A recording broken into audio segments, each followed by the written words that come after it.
I have learned many things about life. The pains, the gains, the struggles, the strife. Once a man with both of his ears missing sat me down and asked me to listen. He said, son, being in love is a blessing, but knowing how to love is a virtue.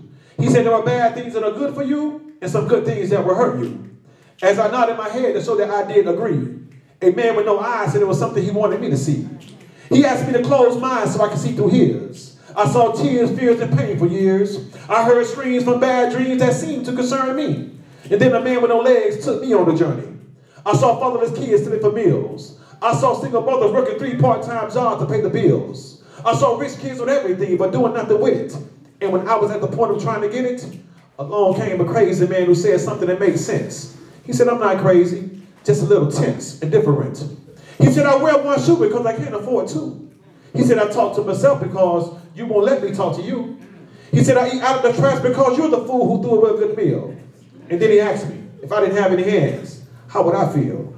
And then he pointed to a little girl with no hands but who was dying to touch. And then a man with no tongue wrote me a note that said, I talk too much. And as I sat there dumbfounded with my mouth shut, he wrote me another note, asked me to look up.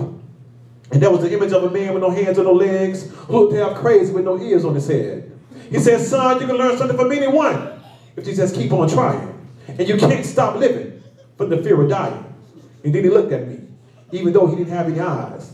He said, your life is yours to live. But remember, keep your head toward the skies and keep your eyes on the prize.